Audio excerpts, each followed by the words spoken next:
मैं आपके साथ बनाना स्मूदी बनाने की रेसिपी शेयर करने जा रही हूँ। बनाना स्मूदी के लिए हमें बनानास चाहिए होंगे। बनानास बहुत हेल्दी होते हैं, इसमें आयरन सबसे ज़्यादा होता है, जो कि बच्चों के लिए, ओल्ड एज के लिए, यंग के लिए, सबके लिए बहुत फ़ायदेमंद होते हैं। साथ में चाहिए होगा दूध।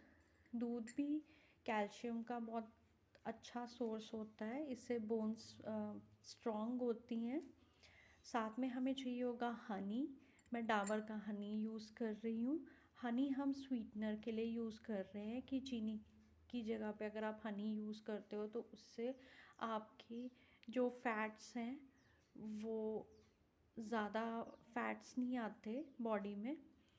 प्लस मैं इसमें ऐड कर रही हूँ चिया सीड्स। मैंने चिया सीड्स में भी सेम बेनिफिट्स होते हैं, जैसे कि फैट्स को रिड्यूस करता है। ये चिया सीड्स मैंने 2 घंटे पहले डिप कर दिए थे पानी के अंदर। मैंने 1 टेबलस्पून चिया सीड्स को पानी में सोक कर दिया था। तो ये है सब इंग्रेडिएंट्स बनाना स्मूदी बनाने के लिए। तो चलिए स्टार्ट करते हैं।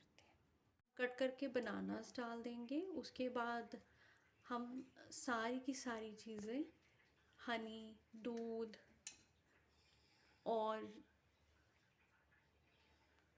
चिया सीड्स तो हम एंड में डालेंगे।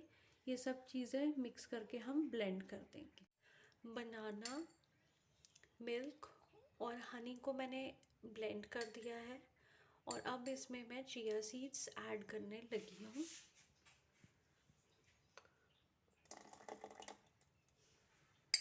थोड़े से हम बचा लेंगे ऊपर गार्निश करने के लिए। रेडी हो चुकी है बनाना स्मूदी।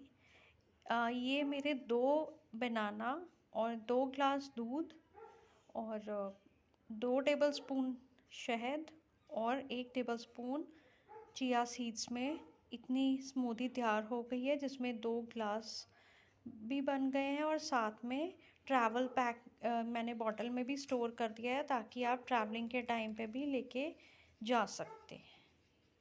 तो आप कंसिस्टेंसी भी चेक कर सकते हैं कि कंसिस्टेंसी इसकी कितनी गाढ़ी है, वो आप इसमें चेक कर सकते हैं। आप भी बनाइए और अपने फीडबैक्स कमेंट सेक्शन में ज़रूर शेयर कीजिए। Thank you.